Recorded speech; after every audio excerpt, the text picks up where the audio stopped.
Ассаламу алейкум, урматтуу Кыргызстан Бага Өстүрүү каналынын көрүүчүлөрү. Кутман күнүңүздөр менен. Бүгүн 1 ноябрь 2020 жыл. Биз кайрадан бактабыз. Азыр күздүн акыркы сууну берип аткан учурубуз. Тамчылатып суугаруу менен берип атабыз. Күндүн сууп кетишине байланыштуу шлангда суунун тоңуп калыш коркунучу бар, ошондуктан азыр сууну берип атабыз. Күзгү сууну эмне үчүн бериш керек? Күзгү суу негизинен жердеги нымдуулукту запас кармоо максатында кийинки жылга эрте жаздагы курукчулуктун алдын алуу максатында берип атабыз.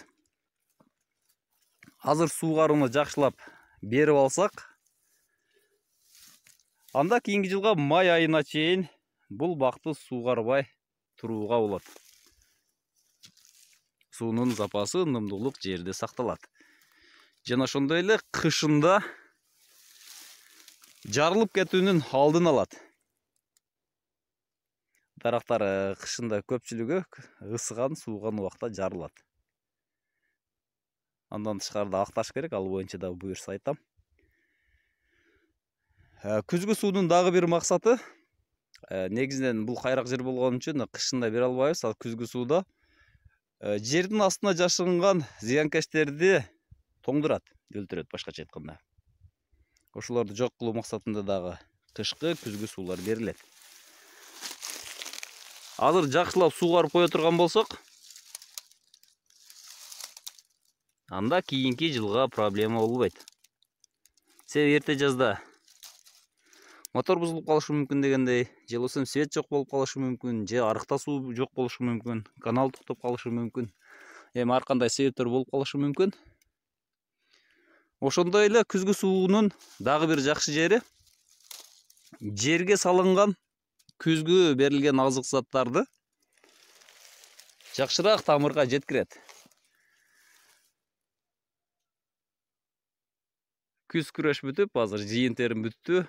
Буюрса эми буларды актоо, бутоо иштери жана ошондой эле азыктандыруу иштери калды.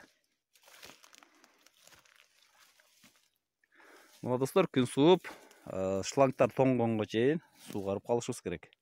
Эгер арыктан боло турган болсо, анда сиздерде суудан проблема жок болсо, анда суугарбай деле койсо болот. Эгер суу тартыш жерлерде, же болбосо ушундай кайрак жерлерде болсо, сөзсүз суугарууга жетпейт. Күзгү же кышкы суугаруу бул негизги эле максаты суу менен запас камсыз кылуу болуп саналат.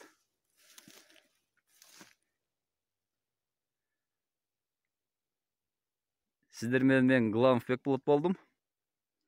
Кайрадан көрүшкөнгө чейин сак саламат туруңуздар.